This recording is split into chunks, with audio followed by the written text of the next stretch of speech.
Good evening, everyone. I'm Ravi Edirisinghe. As you know, the P2 exam for cima is around the corner. It's my objective during these two programs to help you sharpen your skills for the exam. As you know, it's not very easy to teach a mathematics-related subject from a TV revision, but I'll try my best to focus on the concepts rather than mathematics, which will help you to sharpen your skills and do well at the examination. I'm planning to cover a few critical areas for the exam, which the examiner would target heavily this time. As you know, the P2 syllabus is quite wide and it goes very deep, and there are many concepts to study, but there could be certain areas where the examiner would specially target on. I would like to start with the concept learning curve and discuss few things which might be useful to you in answering the exam questions. Let's look at this slide in learning curve. As you know, there are two formulas in learning curve, one to calculate the cumulative average and the other one to calculate the cumulative totals. When we are required to calculate the cumulative total, we add 1 to the b, which is the learning coefficient, and if you have to calculate only the average, which we only use the coefficient b. Let's see in the second slide how this could be used from a mathematics model, and especially which will help you to focus better at the exam. Now look at this slide, which is an interesting one. Let's assume that there are 5 days from Monday to Friday, where each day the production is only 10 units. But look at the second column, the cumulative production. The cumulative production keeps adding on from the second day onwards. Now you see, Monday the production and the cumulative production is the same, but Tuesday onwards it gets added on to the previous day's production. So as you come to Friday, the cumulative production is 50, even though the production for the day is only 10. Now we use the learning curve formula. You will see right below the third column that we have now used the formula, which is b plus 1 formula, to calculate the total cumulative hours for the cumulative production. Now we must keep in mind that at the exam, that learning curve only works for cumulatives, not for individual hours. So if we are required to use the learning curve, we should only use it for cumulative hours and the cumulative production, not for the individual. Then if the question requires to calculate the hours for the day or for the period, we must now deduct the hours for the day from the cumulative. Look at the second row, where the cumulative hours are 3111, whereas the cumulative hours for the previous day is 2382. Therefore, the total hours for the day would be 1429, which is 3811 minus 2382. So we must use the formula with the cumulative numbers, but if we are to calculate the hours or the time period for a day or for a period, we must deduct the previous cumulative from the current cumulative to work out the number. Now look at the last two columns. We have a cumulative average, that is cumulative hours divided by cumulative production. We call it the long-term accumulated average, which is very different to average for the day. Look at the last column. The average for the day is the hours for the day which we used, which we calculated through the deductions from the cumulatives.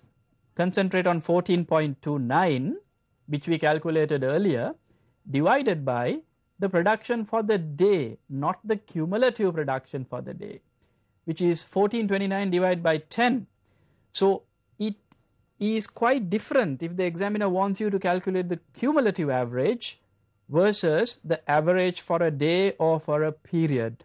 Remember, cumulative average is cumulative hours divided by cumulative production, whereas the normal average is the hours for the day which came through an adjustment divided by production for the day or the production for the period. Remember this. This could be very tricky at the examination. You must read the question very carefully to understand whether the examiner wants the cumulative average or the average for a period. Now, yet again, continuing on learning curve. As you know, learning curve questions, part of it could be calculations, and the balance part could be the behavioral applications and aspects of learning curve, which is important to understand. Learning curve, as you know, is used for planning purposes and budgeting purposes. So we use a particular learning curve to forecast the labor requirement for a period. Now, what if the planner or the management accountant picks the wrong learning curve? It's a very common examination question, and so far from the post-examination guides, the examiner has been complaining that students have not answered that question very well. So there is a tendency for the question to get repeated. Now, let's say, for example, the planner or the management accountant picks the wrong learning curve. Let's say if the real learning curve is 80%, whereas the planner picks 70% learning curve. As you know, in a 70% learning curve, we use less time compared to an 80% learning curve. Let's look at this slide. See a graphical illustration of the three learning curves. Look at the bottom learning curve, which is 70%. At 70% learning curve, we see that the group or the individual employee uses less time. The y-axis is the time. So at any cumulative production, 70% learning curve is placed below 80% and 80% is placed below 90%. Now, let's assume that our actual learning curve is 90%, whereas planned learning curve is 70%. So our planned time would always be less compared to the actual time. Now look at the x-axis, the cumulative production. Pick any value along the x-axis and check the corresponding y-axis. You will realize that the planned learning curve is always placed below the actual learning curve. What is the consequence here? The consequence is that the standards would be too tight. The workforce or the individual laborer would never be able to finish the job on time, and as a result, continuous negative labor variances. What is the behavioral aspect of this? The employees will be thoroughly demotivated because they'll never get a chance to achieve their targets, and as a result, they will keep on getting negative labor variances or may even lose their bonuses or the opportunities to earn any incentive. Now let's look at the other way, where the planned learning curve is 90%, whereas actually an employee or a group can achieve 70% learning curve. Now this is the flip side of the previous situation, where the standards are too lenient. For every level of production, employees would be given very, very lenient time targets, whereas employees could very easily achieve that at any given time. So as a result, what will happen? They will get their bonuses, they will get their incentives because they'll easily achieve the targets. But what is the downside to this? Company will never utilize its production capacity to maximum. And as a result, company will have a lot of slack. And as a result, may even go below the break-even levels. The management of the company may think that the sales or the operations are not sufficient to hit the break even, and therefore the problem is with the overheads. But the real problem is not with the overheads, real problem is due to the slack of the real production capacity not being utilized properly. Now, yet again at the exam, another interesting question to pose would be a combination of learning curve with the variances. As you know, variance is very simply standard compared with the actual performance.